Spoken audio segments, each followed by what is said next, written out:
Hello everyone, and welcome back to Plantastic Research. I'm here today to introduce you all to a new topic, and that's going to be on common plant diseases. Now, previously in our other video, we went over the Grade 8 Plant Challenge, and that's where I encouraged you guys to research plants on your own, and research plants that you would like or that are around your environment. So, if you are now accustomed to some of the plants that if you're now accustomed to some of the plants that you enjoy, I'm going to now give you a little bit more information on the things that plants can go through. Now, during the new time, in the new year, we will be discussing human interactions on plants. I wanted to take the time from this quarter to focus mostly on the environmental interaction on plants. And next time we'll talk about human interaction. So I think this is a good way to kind of wrap up the rest of everything we talked about and kind of give a nice comparison to how even plants can go through diseases and sicknesses and illnesses.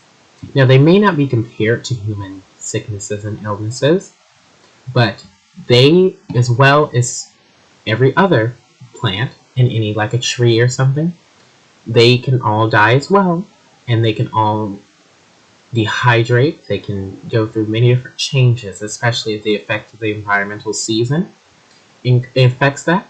And so I will be touching more on that in a later video, as I always say.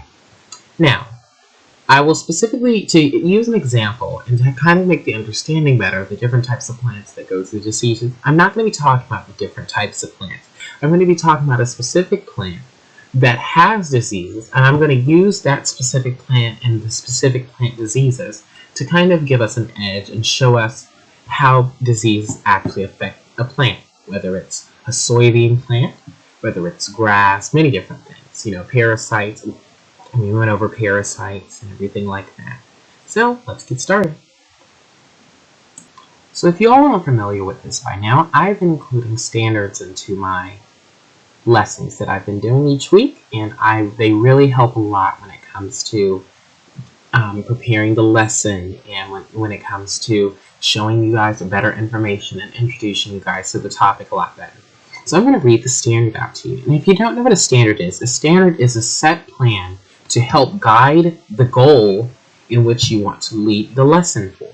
So if the lesson was to teach people how to cut an apple, you would set the standard, or a standard probably would be set, well, not exactly, but in your mind you would set a standard to say, okay, this is how I'm going to show you guys how to do this, and this is the way I'm going to do it, and I should be able to show it in a way to make it where the standard and how I want to present you how to cut the apple is easier to understand.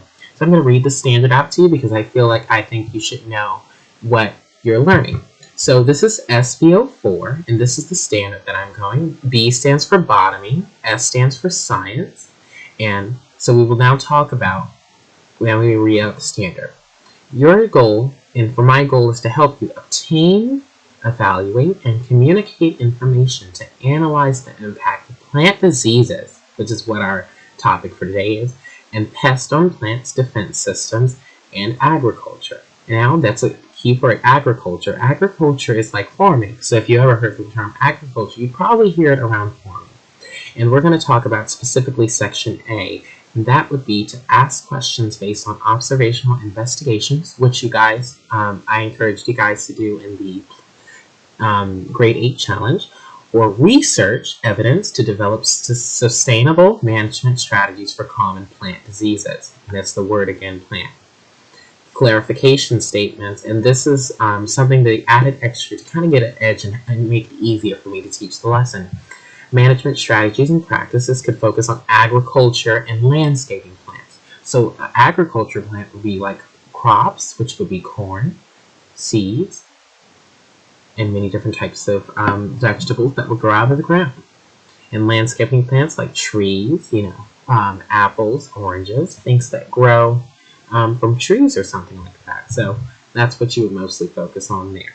So yeah, out for Yvonne. You are the one leading the banana out, and the banana gets old, and the banana, it gets not really the best to eat. Maybe not unsafe, but not the best to eat anymore, and you decide to eat it. Well, and you get sick. Well, that would mean that plant, you made an effect on the plant, and therefore the effect came back. So it goes kind of both ways, and we're going to definitely discuss most of that. And here's a picture of a type of mold that it plants. Now, I've seen this a lot before, and I don't know if you guys have seen this before. You can think about and notice, maybe you may have thought it was natural, or maybe this was something that the plants had. Now, this isn't exactly a long lesson, but this is a lesson that will kind of introduce the topic of plants and how they work, especially when it comes to diseases. So let's move on.